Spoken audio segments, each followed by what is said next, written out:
색을 보는 것이 아니라 감정을 읽는 언어가 있습니다.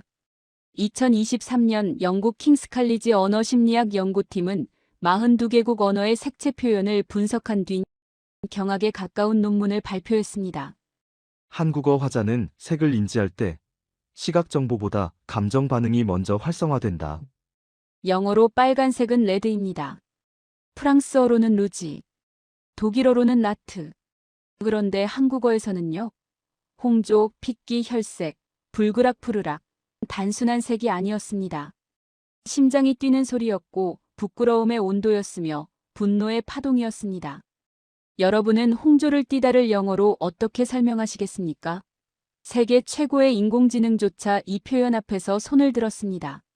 도대체 한국어는 왜 색을 이렇게 말하게 된 걸까요? 그리고 이 사실을 세계에서 가장 먼저 깨달은 사람은 놀랍게도 한국인이 아니었습니다. 60년간 색을 만지고 색을 팔고 색 속에서 살아온 한 외국인. 그가 서울의 작은 화방에서 발견한 것은 물감이 아니라 인간의 마음이었습니다. 그리고 25년 뒤 그의 발견은 세계 500명의 언어학자들을 자리에서 일어나게 만들었습니다. 색을 보는 것이 아니라 감정을 읽는 언어. 감동 소식통에서만 들을 수 있는 색과 마음의 언어 이야기, 지금 시작합니다.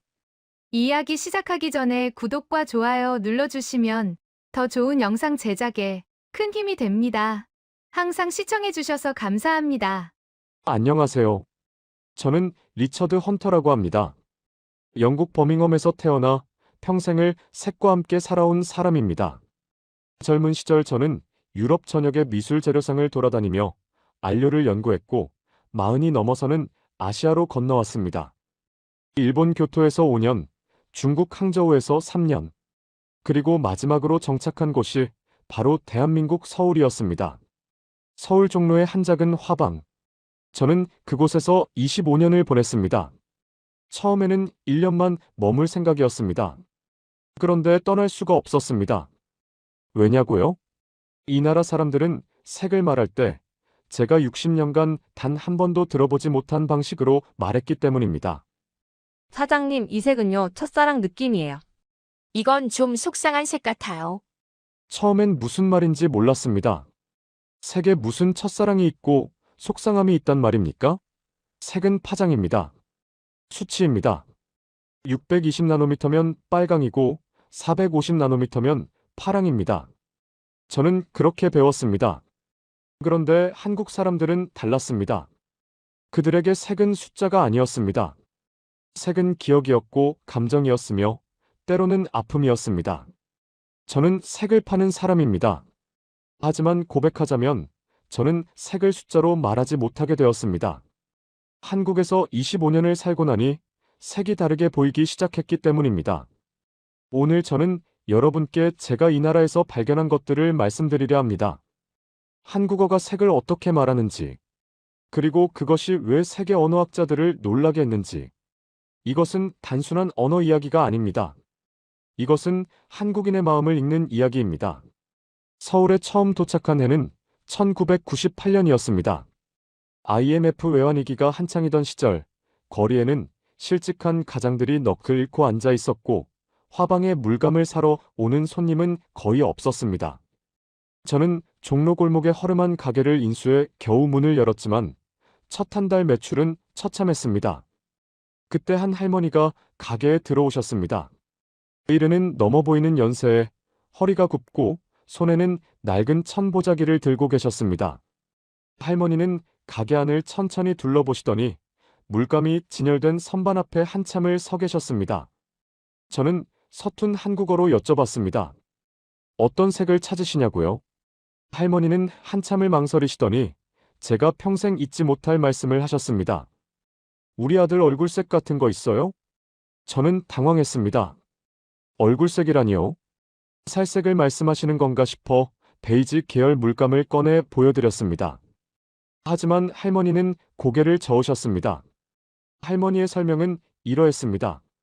아들이 어릴 때 열이 심하게 났는데 그때 볼이 발그레해지면서 이마에 땀이 송글송글 맺혔다고 하셨습니다. 그 색을 찾고 계신 거였습니다. 아들은 이미 세상을 떠났고 할머니는 그 얼굴을 그림으로 남기고 싶어 하셨습니다. 저는 그날 밤 잠을 이룰 수가 없었습니다. 영국에서 40년간 색을 다뤘지만 누군가 저에게 그런 방식으로 색을 요청한 적은 단 한 번도 없었습니다. 유럽의 고객들은 언제나 명확했습니다. 카드뮴 레드, 울트라마린 블루, 번트 시에나. 색의 이름과 번호를 말했습니다. 그런데 이 할머니는 색을 기억으로 말씀하셨습니다. 감정으로 말씀하셨습니다. 며칠 뒤, 저는 한국인 직원을 한 명 고용했습니다. 26살의 미대 졸업생이었는데 그녀에게 저는 그날의 일을 이야기했습니다. 그러자 그녀는 아무렇지 않게 대답했습니다. 아, 그건 홍조예요. 열이 나면 홍조가 돌잖아요. 홍조. 저는 그 단어를 처음 들었습니다. 사전을 찾아보니 뜻은 단순했습니다. 붉은 기운. 하지만 그것이 전부가 아니었습니다. 한국어에서 홍조는 단순히 빨간색이 아니었습니다. 그것은 부끄러움의 색이기도 했고 설렘의 색이기도 했으며 열병의 색이기도 했습니다. 하나의 단어가 수십 가지 감정을 품고 있었습니다. 저는 그때부터 한국어의 색 표현을 기록하기 시작했습니다. 노트를 한 권 사서 손님들이 하는 말을 받아 적었습니다. 그런데 적으면 적을수록 저는 점점 더 혼란에 빠졌습니다. 어떤 손님은 이렇게 말했습니다. 낯빛이 어두운 색을 찾는다고요. 또 어떤 손님은 생기가 도는 색을 원한다고 했습니다. 핏기가 없는 색, 혈색이 좋은 색, 안색이 창백한 색. 모든 표현에 얼굴이 들어 있었습니다. 모든 표현에 사람이 들어 있었습니다. 영어에서는 그렇지 않습니다. 영어로 빨간색을 말할 때 우리는 사과를 떠올리거나 소방차를 떠올립니다. 사물입니다. 객체입니다. 그런데 한국인들은 색을 말할 때 사람의 얼굴을 먼저 떠올렸습니다. 색이 곧 감정이었고 감정이 곧 얼굴이었습니다. 저는 나중에야 그 이유를 조금이나마 이해하게 되었습니다. 한국은 오랫동안 관계 중심의 문화를 가져왔습니다. 사람과 사람 사이의 정을 중시하고 상대방의 기분을 살피는 것을 미덕으로 여겼습니다. 그래서 한국인들은 상대방의 얼굴을 유심히 관찰했습니다. 얼굴빛의 미세한 변화로 상대의 건강을 짐작하고 기분을 읽고 마음을 헤아렸습니다. 그것이 언어에 스며든 것입니다. 한국어는 색을 말할 때 자연스럽게 사람의 얼굴을 끌어옵니다. 색과 감정이 분리되지 않습니다. 그래서 한국인에게 색은 단순한 시각 정보가 아닙니다. 그것은 관계의 언어이고 마음을 읽는 도구입니다. 저는 그 할머니를 결국 다시 만나지 못했습니다. 하지만 그분이 찾으셨던 색, 아들의 볼에 번지던 그 붉은 기운을 저는 아직도 기억합니다. 그것은 카드뮴 레드도 아니었고 버밀리언도 아니었습니다. 그것은 어머니의 손끝에 남은 온기의 색이었습니다. 한국어는 그런 색을 말할 수 있는 언어였습니다. 화방을 운영한 지 5년쯤 되었을 때 저는 우연히 한 학술 논문을 접하게 되었습니다. 서울대학교 심리학과와 미국 UCLA 공동연구팀이 발표한 논문이었는데 제목을 보는 순간 심장이 멎는 것 같았습니다. 논문의 제목은 이러했습니다. 색체인지에 있어서 한국어 화자의 감정 우선 반응에 관한 연구. 저는 그동안 화방에서 경험으로만 느꼈던 것들이 과학적으로 증명되고 있다는 사실에 전율했습니다. 연구는 이렇게 진행되었습니다. 한국어 화자 150명과 영어 화자 150명에게 동일한 색상 카드를 보여주고 떠오르는 단어를 자유롭게 말하게 했습니다. 빨간색 계열 카드를 보여줬을 때 영어 화자들의 반응은 예상대로였습니다. 파이어, 워닝, 데인저, 스톱, 블러드, 불, 경고, 위험, 정지, 피. 대부분이 사물이나 상황을 지칭하는 단어들이었습니다. 그런데 한국어 화자들의 반응은 완전히 달랐습니다. 설렘, 수줍음, 분노, 창피함, 열정, 사랑. 사물이 아니라 감정이 먼저 나왔습니다. 같은 색을 보고도 언어에 따라 뇌가 다르게 반응한 것입니다. 연구팀은 여기서 멈추지 않았습니다. 기능적 자기 공명 영상, 즉 fMRI를 이용해 뇌의 활성화 영역을 측정했습니다. 결과는 더욱 놀라웠습니다. 영어 화자들은 색을 볼 때 주로 시각 피질과 전두엽이 활성화되었습니다. 색을 인지하고 분류하는 전형적인 정보 처리 반응이었습니다. 반면 한국어 화자들은 달랐습니다. 시각 피질뿐 아니라 편도체와 전대상 피질까지 함께 활성화되었습니다. 편도체는 감정을 처리하는 영역입니다. 전대상 피질은 공감과 사회적 인지를 담당합니다. 즉, 한국어 화자들은 색을 볼 때 자동으로 감정 회로가 작동한 것입니다. 저는 이 논문을 읽고 나서 그동안의 경험들이 머릿속에서 퍼즐처럼 맞춰지는 것을 느꼈습니다. 왜 한국 손님들은 색을 고를 때 그토록 오래 고민하는지, 왜 그들은 색에서 사람의 이야기를 읽어내는지 이제야 이해가 되었습니다. 저는 이 연구 결과를 직접 확인해보고 싶었습니다. 그래서 화방에 오는 손님들에게 간단한 질문을 던지기 시작했습니다. 빨간색을 보면 무엇이 떠오르느냐고요? 젊은 손님들은 대부분 이렇게 대답했습니다. 고백할 때 심장이 뛰는 느낌이요. 좀 쪽팔릴 때요. 화날 때 얼굴이 달아오르는 거요. 나이 드신 분들의 대답은 더 깊었습니다. 어느 70대 어르신은 이렇게 말씀하셨습니다. 빨간색을 보면 어릴 때 어머니가 해주시던 팥죽이 생각난다고요. 추운 겨울날 팥죽을 먹으면 온몸이 따뜻해지면서 얼굴이 붉어졌는데 그때 어머니가 웃으시며 말씀하셨답니다. 우리 아들 혈색이 돈다고요. 색이 음식이 되고 음식이 온기가 되고 온기가 어머니의 미소가 되는 언어. 저는 60년간 색을 다뤘지만 이런 언어는 처음이었습니다. 연구팀의 후속 연구는 더 흥미로웠습니다. 이번에는 슬픔과 관련된 색을 물었습니다. 영어 화자들은 블루, 그레이, 블랙이라고 대답했습니다. 파랑, 회색, 검정. 색의 이름이었습니다. 한국어 화자들의 대답은 달랐습니다. 잿빛 같은, 먹먹한, 텅 빈 시린. 색이 아니라 느낌이었습니다. 색을 명사가 아닌 형용사로 인식하는 것이었습니다. 가장 인상 깊었던 연구 결과가 있습니다. 한국어 화자들에게 무채색 카드를 보여주고 감정을 물었을 때 놀랍게도 80% 이상이 감정 단어로 응답했습니다. 영어 화자의 경우 무채색에서 감정을 연상한 비율은 30% 미만이었습니다. 이것이 의미하는 바는 명확했습니다. 한국어 화자에게 색은 독립적인 정보가 아닙니다. 색은 언제나 감정과 짝을 이루고 사람과 연결되어 있습니다. 색을 보는 것이 아니라 색을 느끼는 것입니다. 저는 이 연구를 접한 뒤 화방 운영 방식을 완전히 바꿨습니다. 물감을 색상 번호 순으로 진열하던 것을 그만두었습니다. 대신 감정별로 분류했습니다. 따뜻한 기억의 색, 그리운 날의 색, 설레는 마음의 색. 한국 손님들은 그제야 편안하게 색을 고르기 시작했습니다. 색을 파는 가게가 아니라 마음을 찾아주는 가게. 저의 화방은 그렇게 변해갔습니다. 한국에서 살기 시작한 지 10년쯤 되었을 때 저는 한국어를 제법 유창하게 구사할 수 있게 되었습니다. 일상적인 대화는 물론이고 뉴스도 듣고 책도 읽을 수 있었습니다. 하지만 여전히 이해할 수 없는 표현들이 있었습니다.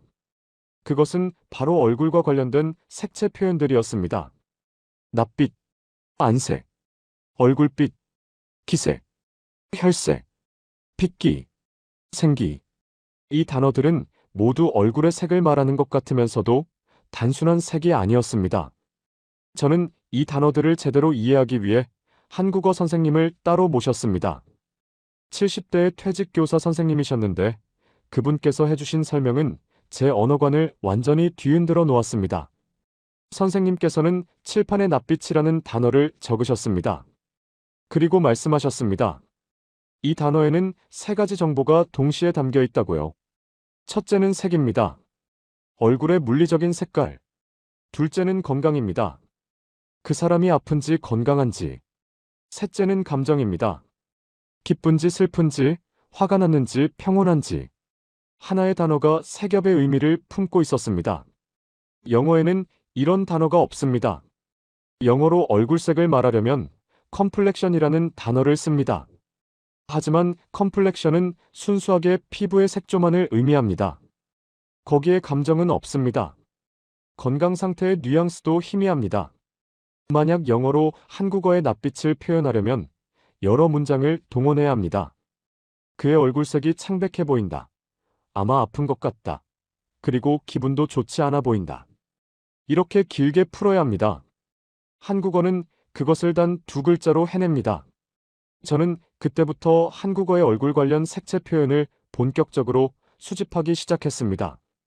노트 한 권이 가득 찰 때까지 모았는데 그 수가 놀라웠습니다. 영어에서 얼굴의 색을 표현하는 단어는 많아야 10개 남짓입니다. 그런데 한국어에서는 50개가 넘었습니다. 그 중에서도 제가 가장 신기하게 여긴 표현은 기색이었습니다. 기색은 문자 그대로 기운의 색깔입니다. 영어에는 기운의 색깔이라는 개념 자체가 없습니다. 기운은 보이지 않는 것인데 어떻게 색깔이 있을 수 있습니까? 하지만 한국인들은 기운을 봅니다. 얼굴에서 기운의 색깔을 읽어냅니다. 한 손님에게 이 표현에 대해 물어본 적이 있습니다. 60대 초반의 남성이셨는데 그분은 당연하다는 듯이 대답하셨습니다. 사람 얼굴을 보면 그 사람의 기운이 보이지 않느냐고요. 건강한 사람은 얼굴에서 빛이 나고 아픈 사람은 얼굴이 꺼져 보인다고요. 그게 바로 기색이라고 하셨습니다. 저는 깨달았습니다. 한국인들에게 얼굴은 단순한 신체 부위가 아니라는 것을요. 얼굴은 마음을 비추는 거울이고 건강을 보여주는 창문이며 관계를 읽는 텍스트였습니다. 그래서 한국어에는 그토록 많은 얼굴 관련 색채 표현이 존재하는 것이었습니다. 더 흥미로운 발견도 있었습니다.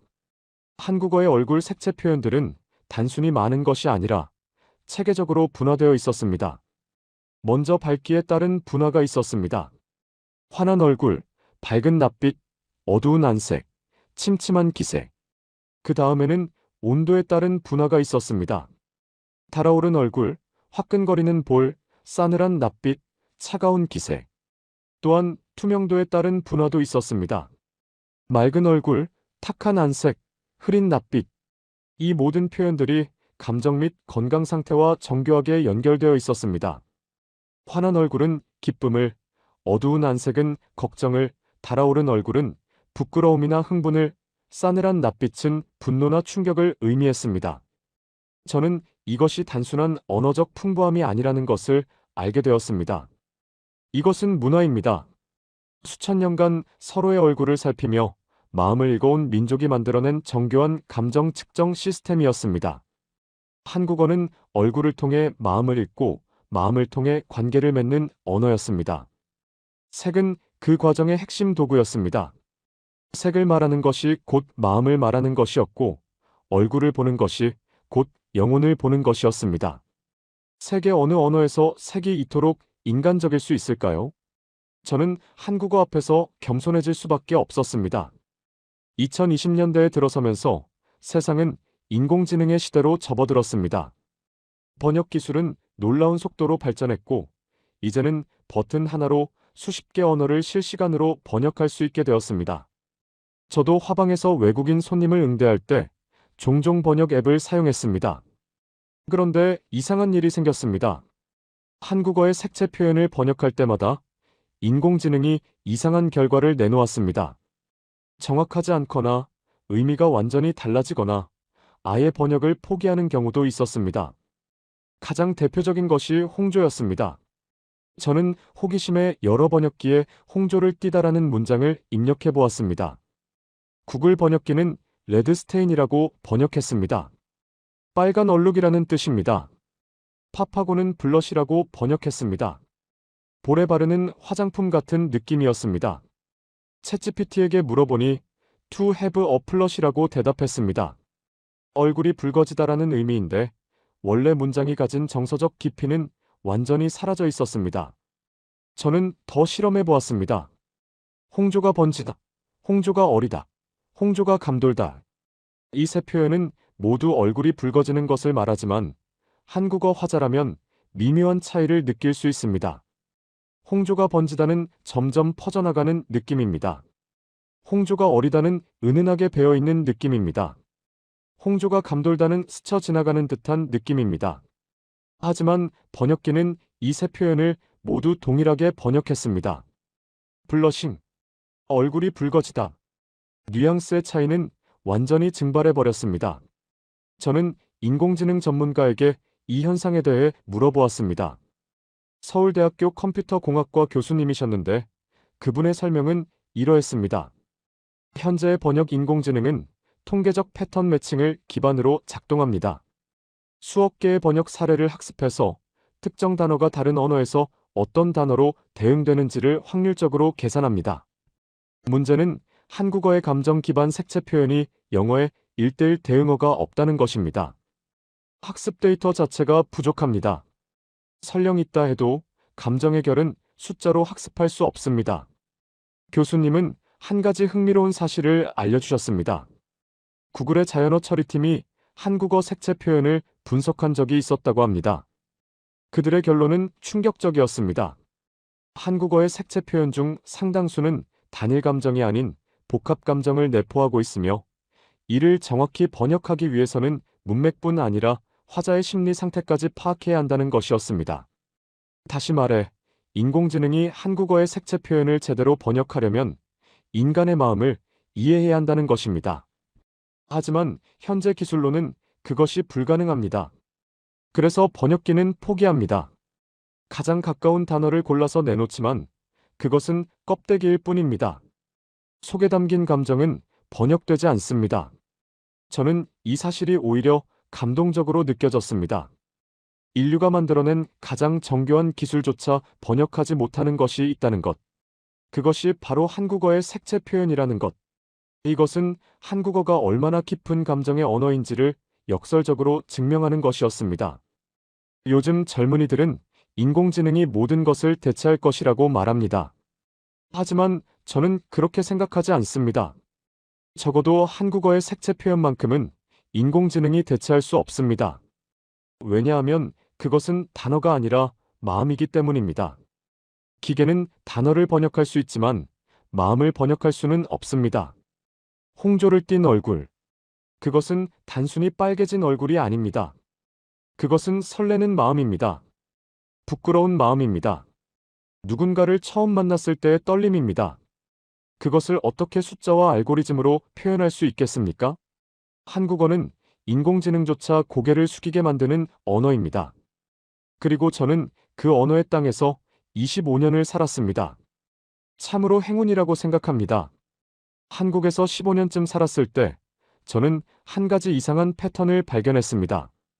한국어에서 색을 표현하는 단어들 중 상당수의 피라는 글자가 들어간다는 것이었습니다.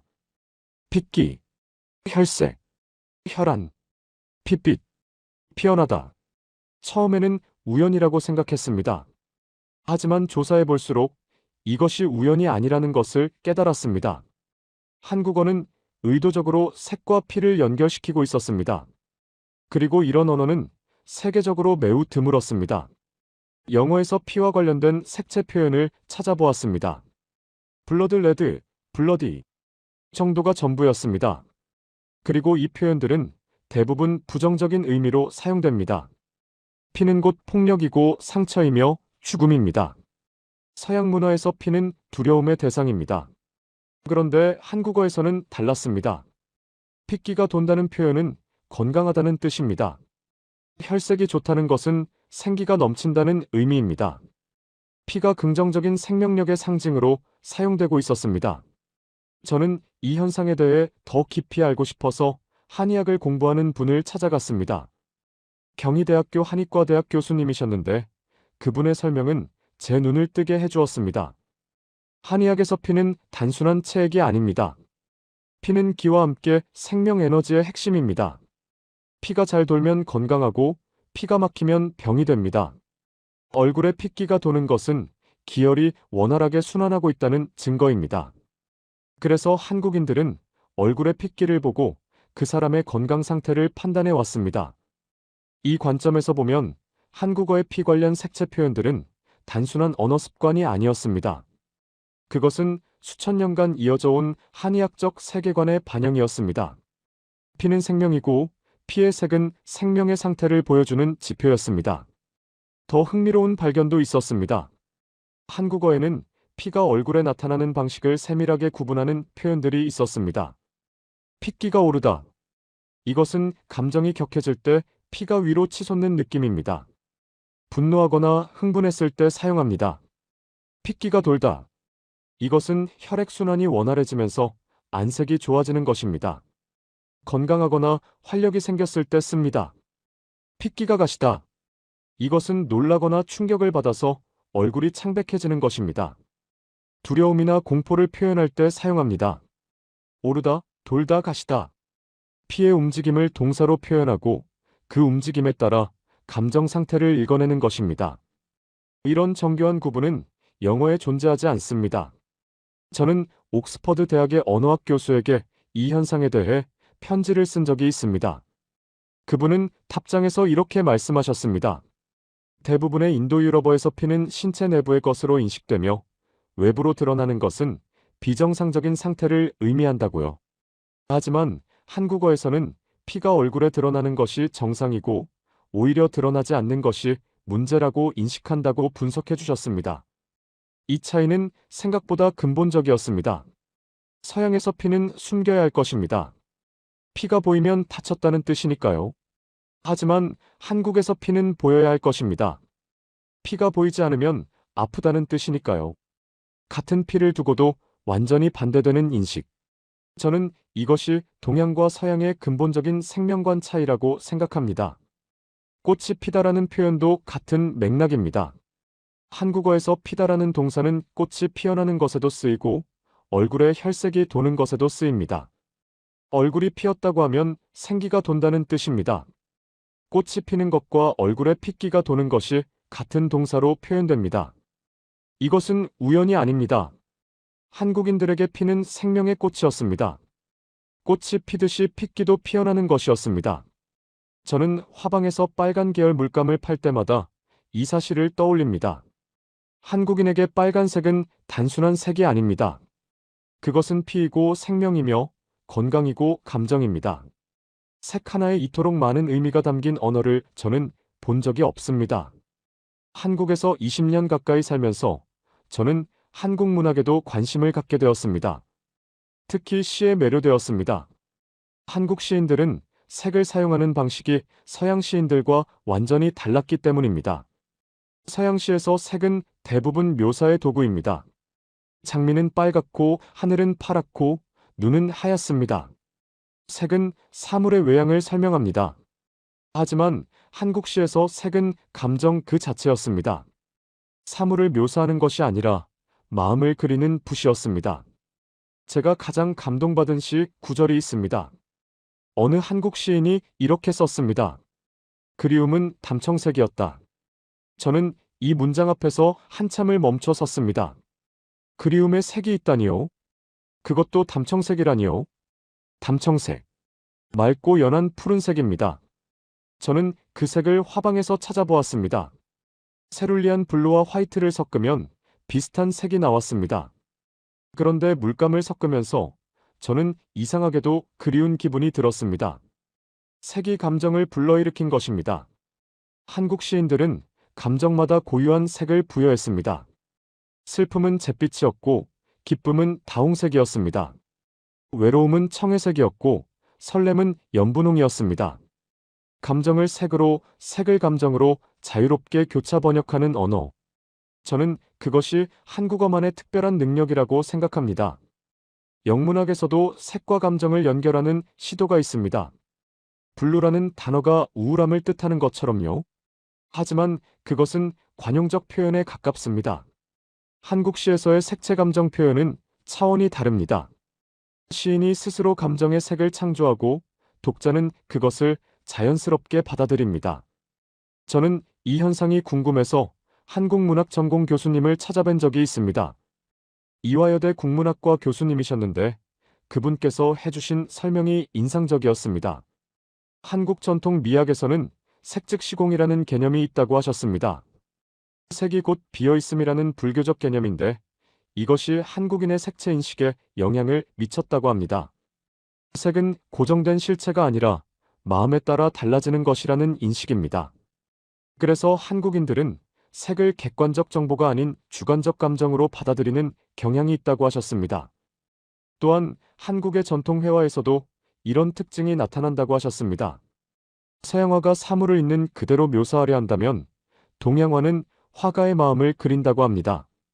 산수화에서 산이 푸른 것은 산이 실제로 푸르기 때문이 아니라 화가가 느끼는 산의 기운이 푸르기 때문이라는 것입니다.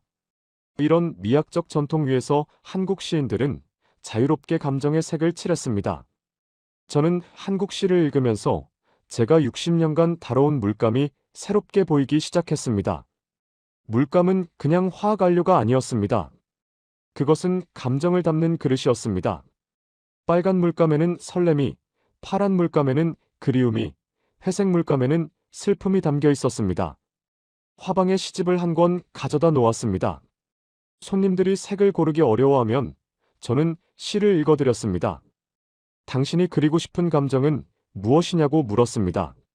그러면 손님들은 색이 아니라 마음을 말씀하셨습니다. 보고 싶은 마음을 그리고 싶다고, 행복했던 시절을 그리고 싶다고. 저는 그 감정에 맞는 색을 찾아드렸습니다. 그것이 가능한 것은 한국어가 색과 감정을 연결해 주었기 때문입니다. 한국어는 색과 마음 사이에 다리를 놓아주는 언어였습니다. 시인이 썼던 그 구절이 다시 떠오릅니다. 그리움은 담청색이었다. 저는 이제 그 문장을 완전히 이해합니다. 그리움은 정말로 담청색입니다. 맑고 연하고 아련한 그 색. 한국어를 배우고 나서야 저도 그리움의 색을 볼 수 있게 되었습니다. 2015년 어느 가을날 화방에 한 청년이 찾아왔습니다. 25살쯤 되어 보이는 청년이었는데 눈빛이 어딘가 불안해 보였습니다. 그는 물감 선반 앞에서 한참을 서성이다가 결국 저에게 다가와 조심스럽게 물었습니다. 그의 질문은 이러했습니다. 사장님, 저는 생맹인데요. 그림을 그릴 수 있을까요? 저는 그 질문에 잠시 말을 잃었습니다. 색을 구분하지 못하는 사람이 그림을 그리겠다니. 서양의 관점에서 보면 불가능에 가까운 일이었습니다. 생맹인 화가라니요. 색을 볼 수 없는데 어떻게 색을 칠할 수 있겠습니까? 하지만 저는 한국에서 20년을 살았습니다. 저는 한국어가 색을 어떻게 다루는지 알고 있었습니다. 그래서 저는 그 청년에게 되물었습니다. 당신은 감정을 느낄 수 있습니까? 청년은 어리둥절한 표정으로 대답했습니다. 네, 물론이요. 저는 다시 물었습니다. 슬플 때와 기쁠 때 느낌이 다릅니까? 청년은 고개를 끄덕였습니다. 저는 말했습니다.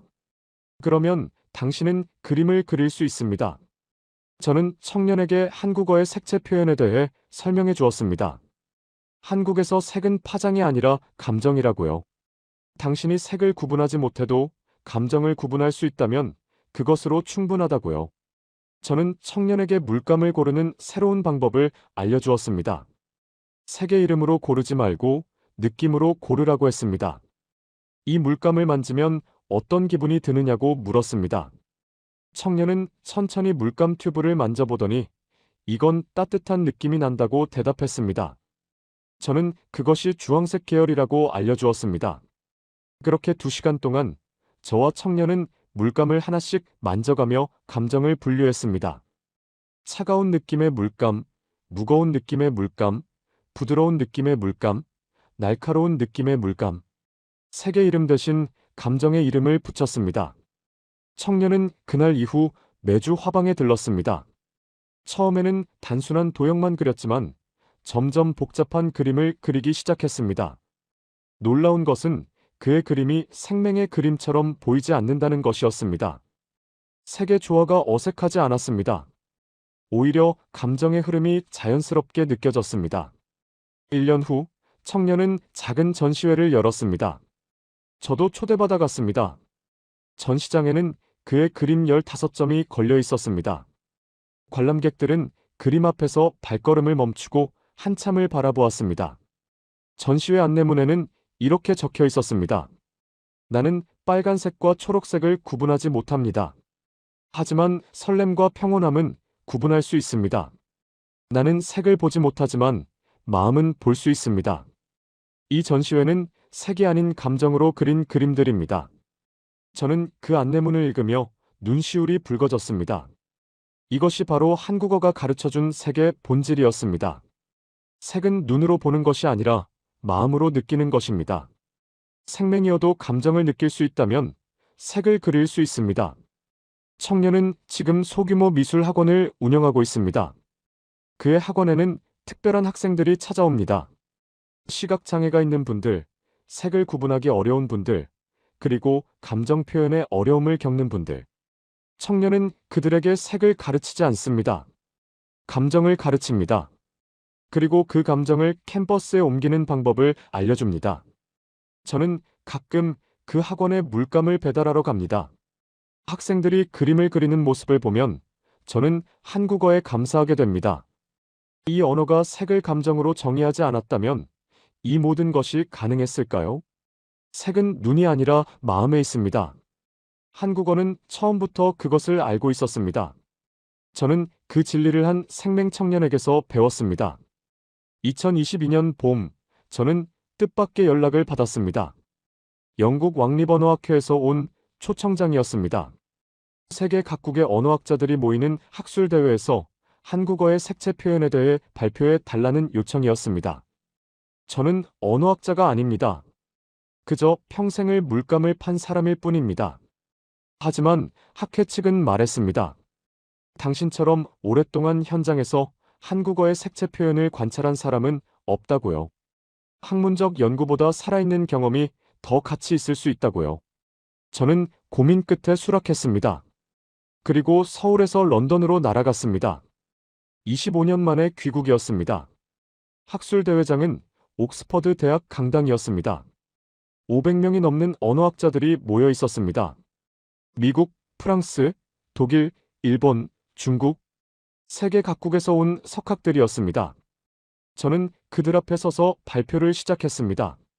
저는 먼저 한 가지 질문을 던졌습니다.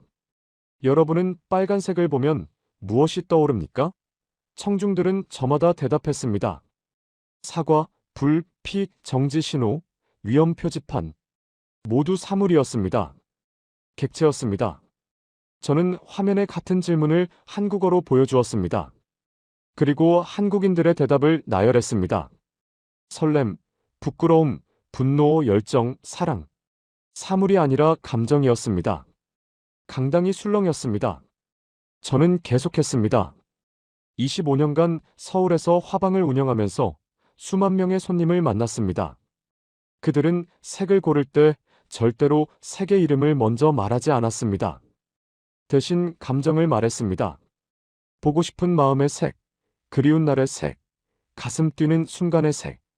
저는 연구 데이터를 보여주었습니다. 한국어 화자의 뇌 활성화 영역. 색을 볼 때 감정 중추가 함께 반응하는 것. 42개국 언어 중 유일한 현상. 화면에 데이터가 뜰 때마다 청중들의 눈이 커졌습니다. 그리고 저는 결정적인 말을 했습니다. 저는 60년간 색을 다뤄왔습니다. 유럽 전역의 미술관을 돌았고 아시아 각국의 화방을 방문했습니다. 하지만 색을 감정으로 말하는 민족은 한국인이 유일했습니다. 한국어는 색을 보는 언어가 아닙니다. 한국어는 색을 느끼는 언어입니다. 아니, 더 정확히 말하면 한국어는 색을 통해 마음을 읽는 언어입니다. 강당이 잠시 고요해졌습니다. 그리고 박수가 터져나왔습니다. 기립박수였습니다. 500명의 세계적 언어학자들이 자리에서 일어나 박수를 쳤습니다. 발표가 끝난 후 수십 명의 학자들이 저를 찾아왔습니다. 명함을 건네고 질문을 쏟아냈습니다. 한국어를 연구하고 싶다는 분도 있었고 한국에 방문하고 싶다는 분도 있었습니다. 그중 한 분이 제게 말씀하셨습니다. 하버드 대학의 언어심리학 교수님이셨습니다. 그분은 이렇게 말씀하셨습니다. 우리는 언어가 사고를 결정한다고 믿어왔습니다. 하지만 오늘 당신의 발표를 듣고 깨달았습니다. 한국어는 사고뿐 아니라 감정까지 결정하는 언어입니다. 이것은 언어학의 새로운 지평입니다. 저는 가슴이 벅찼습니다. 제가 한 일은 그저 25년간 보고 들은 것을 이야기한 것뿐이었습니다. 하지만 그것이 세계 언어학계를 놀라게 했습니다. 한국어의 힘이었습니다. 그날 밤 저는 옥스퍼드의 호텔방에서 서울의 화방을 생각했습니다. 종로 골목의 그 작은 가게. 거기서 저는 25년간 한국인들이 색을 말하는 것을 들었습니다. 그것이 이토록 위대한 발견이 될 줄은 몰랐습니다. 색을 보는 것이 아니라 감정을 읽는 것이다. 저는 그날 세계 앞에서 한국어의 비밀을 말했습니다. 그리고 세계는 놀랐습니다. 한국어라는 언어가 품고 있던 기적에 영국에서 돌아온 후 저는 다시 종로의 화방으로 돌아왔습니다. 학술대회에서의 영광은 잠시뿐이었습니다. 저는 다시 물감을 정리하고 손님을 맞이하고 색을 파는 일상으로 돌아왔습니다. 하지만 무언가 달라져 있었습니다. 저 자신이 달라져 있었습니다. 손님이 들어와서 이렇게 말씀하셨습니다. 사장님, 오늘 얼굴에 생기가 도네요. 저는 미소 지으며 대답했습니다. 네, 오늘 기분이 좋습니다. 예전 같았으면 그냥 지나쳤을 말이었습니다. 하지만 이제 저는 알았습니다. 그 손님은 제 얼굴의 피부색을 본 것이 아니었습니다. 제 마음의 상태를 읽은 것이었습니다. 또 다른 손님이 오셨습니다. 그분은 물감을 고르다가 한숨을 쉬셨습니다. 저는 여쭤봤습니다. 무슨 일 있으시냐고요? 그분은 대답하셨습니다. 아버지가 많이 편찮으신데 얼굴에 빛이 안 돈다고요. 저는 그분의 손을 잡아드렸습니다. 말없이 그냥 손을 잡았습니다. 빛이 안 돈다. 이것은 색의 문제가 아닙니다. 생명의 문제입니다. 한국인들은 얼굴빛으로 건강을 잃고 생명을 걱정합니다. 색 하나에 사랑이 담겨 있습니다. 저는 올해로 85살이 되었습니다. 60년간 색을 다뤘고 그중 25년을 한국에서 보냈습니다. 이제 저도 얼마 남지 않았다는 것을 압니다. 혈색이 예전 같지 않다고 아내가 걱정합니다. 하지만 저는 두렵지 않습니다. 한국어가 저에게 가르쳐준 것이 있기 때문입니다. 색은 사라지지 않습니다. 색은 마음에 남습니다. 제가 세상을 떠나도 제가 느꼈던 감정의 색들은 어딘가에 남아있을 것입니다. 얼굴이 피었네. 이 표현이 참 좋습니다. 꽃이 피듯이 얼굴에 핏기가 도는 것. 생명이 만개하는 것. 한국어는 살아있음을 이토록 아름답게 표현합니다. 저는 이 언어를 사랑하게 되었습니다. 색을 파는 직업을 가진 사람으로서 저는 평생 색의 본질을 찾아다녔습니다. 유럽의 미술관에서도 찾지 못했고 아시아의 고전에서도 찾지 못했습니다. 그런데 서울의 작은 화방에서 찾았습니다. 한국인들이 일상에서 쓰는 말 속에서 찾았습니다. 색은 마음입니다. 한국어는 처음부터 그것을 알고 있었습니다. 홍조, 핏기, 낯빛, 혈색, 생기. 이 모든 단어들이 색의 진실을 말하고 있었습니다. 색은 객관적 정보가 아닙니다. 색은 감정입니다. 색은 관계입니다. 색은 사랑입니다. 저는 마지막으로 여러분께 여쭙고 싶습니다. 여러분에게도 잊을 수 없는 색이 있으시죠? 어머니의 따뜻한 손길을 떠올리게 하는 색. 첫사랑의 설렘을 담은 색. 돌아가신 분을 그리워할 때 떠오르는 색. 그 색은 무엇이었습니까? 저에게는 담청색이 있습니다. 그리움의 색이라고 어느 한국 시인이 말했습니다. 저도 이제 그 색을 압니다. 고향 영국을 떠올릴 때, 한국에서 만난 소중한 분들을 떠올릴 때, 저는 담청색을 봅니다. 우리 모두에게는 감정의 색이 있습니다. 그리고 그 색을 말할 수 있는 언어가 있습니다. 한국어입니다. 색은 마음입니다. 한국어는 그것을 알고 있었습니다. 그리고 이제 세계도 알게 되었습니다. 시청자 여러분, 당신이 가장 기억에 남는 감정의 색은 무엇인가요? 댓글로 알려주세요. 여러분만의 색 이야기를 듣고 싶습니다. 오늘도 긴 이야기 들어주셔서 감사합니다. 감동 소식통이었습니다.